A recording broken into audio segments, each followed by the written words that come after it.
اهلا البنات، كيف دايرين؟ لاباس عليكم؟ كنتمنى تكونوا بخير وعلى خير وانتم كتشوفوا هذا الفيديو. اليوم غادي نقدم لكم وصفه جديده. بطبيعه الحال كنجيب لكم اطباق اللي هي متميزه واطباق اللي كنعطيها لكم من القلب الخالص. فان شاء الله اليوم غادي نقدم لكم لازانيا بولونييز، لازانيا الايطاليه بالطريقه الصحيحه. نبداو بسم الله. غادي نحتاجو واحد الطحانه اللي ما متفرش عنده يدير حكاكه. غادي نحتاج واحد البصله اللي صغيره او اقل من متوسطه. انا عندي الكميه غادي ندير الكميه ديال 3 الاشخاص، اللي عنده الاشخاص كتار يضاعف الكميه.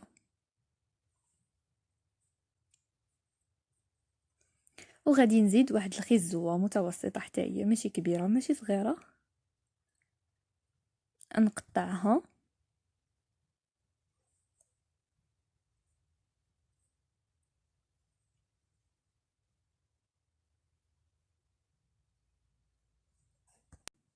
غادي نزيد عليهم 2 دراس ديال الثومه.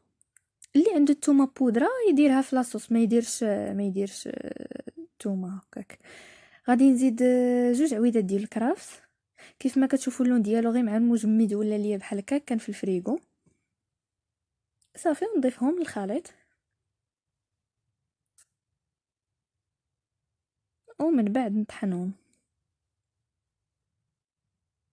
من بعد غادي نطحنهم.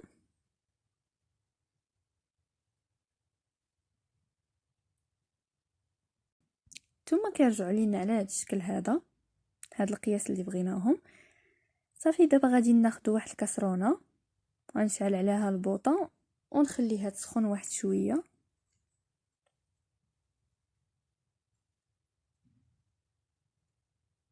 من بعد ما سخنات غادي نضيف زيت البلديه، تقريبا 2 حتى 3 ديال المعالق كبار.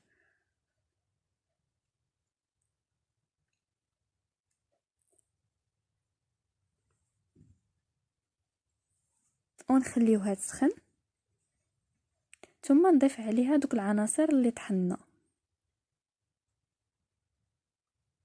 نضيفهم بالكامل.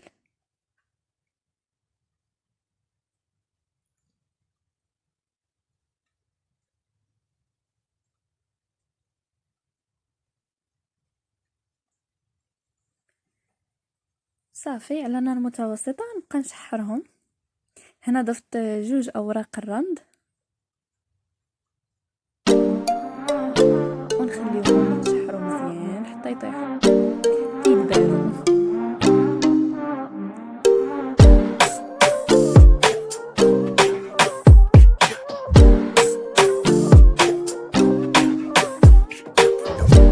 كيف ما كتشوفوا كيرجعوا بحال هكا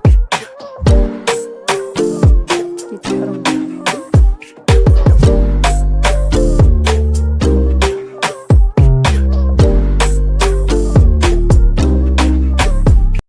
دابا غادي نبدا نضيف الكفته. هنا كانت عندي في المجمد، داكشي علاش كتشوفوها قطع بحال هكاك. غادي ندير الكفته على حسب عدد الاشخاص. كيف ما قلت لكم عندي الاشخاص ديال 3، كل ما كانت الكفته اكثر كل ما كانت احسن. صافي نشحروها حتى هي مزيان. وغادي نضيف واحد المعلقه كبيره ديال خل عادي.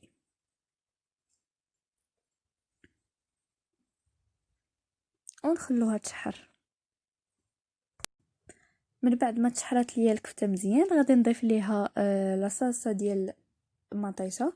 من الاحسن تاخذوا هذه اللي كتباع جاهزه، لانها كتطلع بنينه وكتجي خاطره. من الاحسن يعني بكل صراحه ما كتطلعش بمطيشه اللي محكوكه فقط ديال مطيشه حبوب.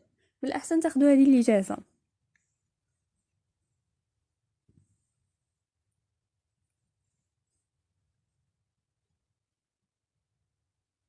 غادي نضيفها على الكفته.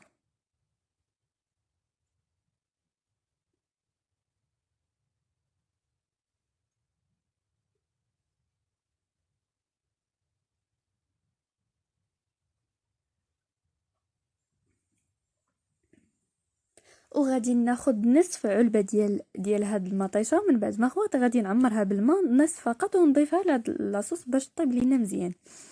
يعني لاصوص ديال البولونييز من الاسرار ديالها خاصها طيب وقت طويل، كل ما طابت اكثر كتكون احسن. ساعتين، 3 سوايع، 4 سوايع، تنقص عليها البوطه وتخليها كتكون رائعه. الان غادي نضيف العطريه. غادي نحتاج واحد المعلقه كبيره ديال التحميره،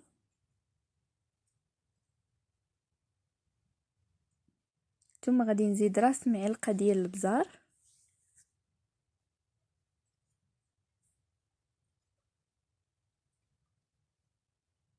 عندي راس معلقه ديال الكمون،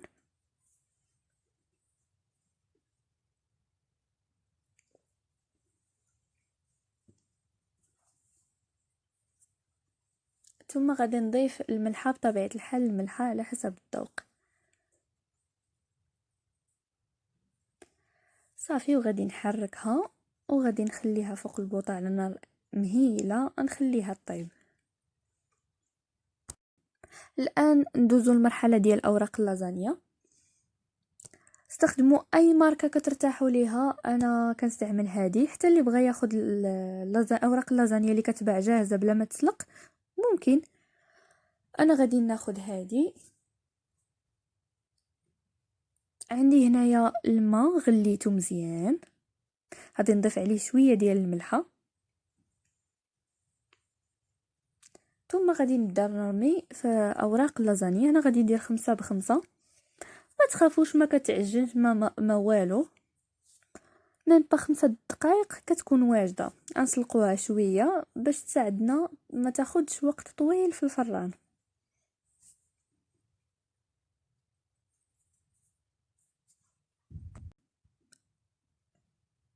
غادي نبقى نقلبها مره ان فوا دوز لينا واحد الوقت ديال 5 مينوت ونزولها كافيه انها تسلق فيها.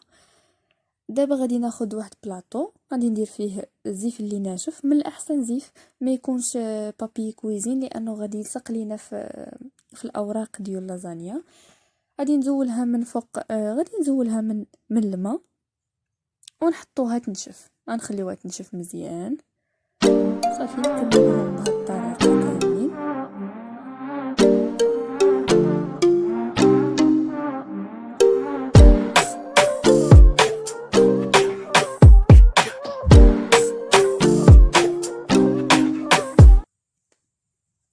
الان غادي نرجع للصلصه ديالي.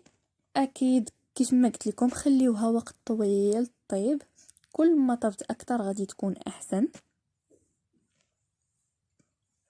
غادي ناخذ معلقه كبيره ديال القزبر ومعدنوس مقطعين، غادي نضيفهم للصلصه. صافي هنا كنضيفوا هاد العناصر فاش نقربوا نطفيو عليها، يعني فاش كتاخذ لينا واحد المده اللي هي طويله وهي كطيب. صافي كي نشوفوها تبقى ليها واحد 20 دقيقه نضيفوا هاد المكونات هادو. غادي نضيف مركز الطماطم واحد المعلقه كبيره. عندي نصف ضامه ديال البنه ديال البقري، غنستعمل فقط نصف لانه ما عنديش واحد الكونتيتي اللي هي كبيره. صافي ونضيف مغرفه كبيره ديال داك الماء فاش سلقنا اوراق اللازانيا. غادي نضيفو لاصوص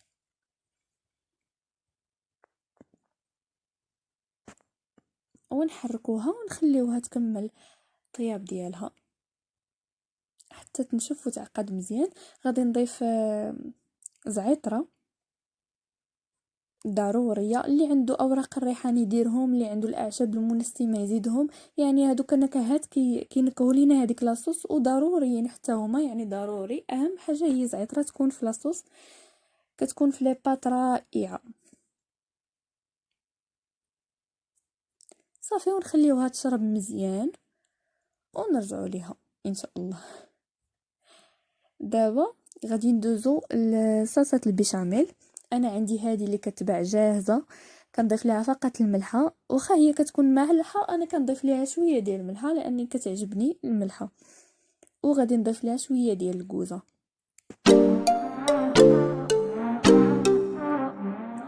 هاد الساشي هذا كيدار في ايترو ديال الحليب، انا فقط استعملت نص ايترو، اذا غادي ندير نصف ديال الكميه.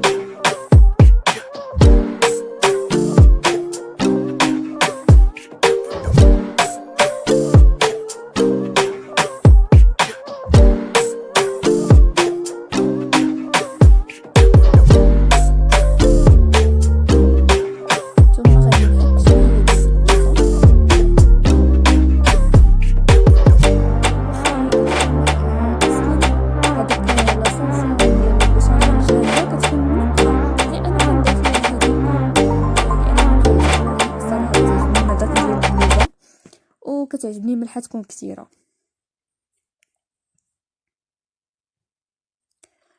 صافي غادي نحركهم وغادي نديروهم فوق بوطه على نار مهيله حتى تعقد لينا الصلصه ديال البيشاميل.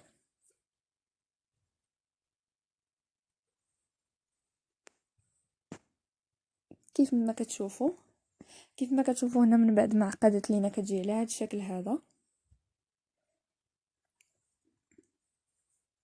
هنا عندي لي صوص ديالي جاهزين. صلصه ديال البولونيز كتشوفوها كيف ما كتجي خاطره، وعندي الصلصه ديال البيشاميل حتى هي عاقده.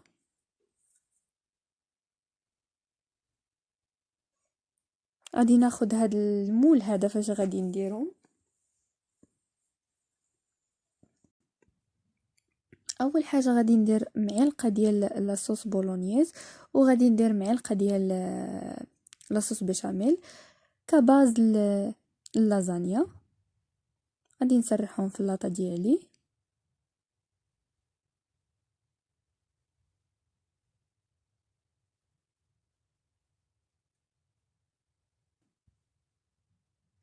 ثم غادي نبدا نستف هذيك اوراق اللازانيا. غادي نستف 3.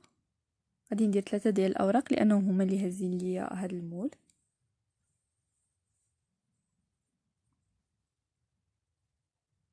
وغادي ندير طبقه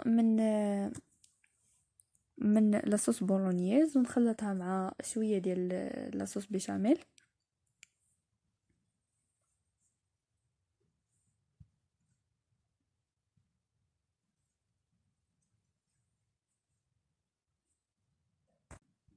فغادي نبقى نضيف طبقه من اوراق اللازانيا وطبقه من لاصوص لي صوص اللي عندي حتى نكمل جميع الكميه المتوفره عندي.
صافي البنات، هذه كانت اخر طبقه عندي، غطيت بلي صوص ديالي.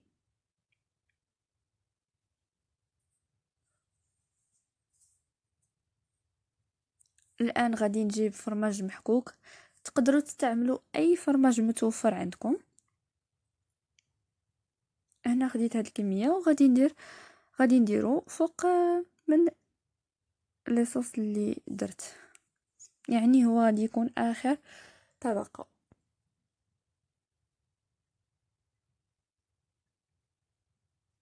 صافي غادي نوزعو بهذا الشكل، ثم غادي ندخلها للفران اللي غادي يكون سخون من قبل مزيان، ونخليوها في الفران مده ديال 45 دقيقه درجه الحراره 250. وهذا الشكل النهائي البنات فاش طابت، كتجي لذيذه لذيذه لذيذه بزاف. هانتوما غتشوفوا، غادي نقطعها قدامكم، كتجي رائعه. وكيجيو هادوك الطبقات كيجيو متماسكين ورائعه الصراحه. عطيت لكم وصفه اللي هي ناجحه، وكذلك الشرح سهل، يعني طريقه مبسطه. وكذلك قدمت لكم الاسرار باش كتطلع لكم الصلصه ديال البولونييز باش كتجي 100% ناجحه. جربوها وكنتمنى تكون نال الاعجاب ديالكم. وشكرا لكم، شكرا على التعاليق الزوينه اللي كتخليو ليا، وكنتمنى الوصفه ديال اليوم تكون نالت الاعجاب ديالكم.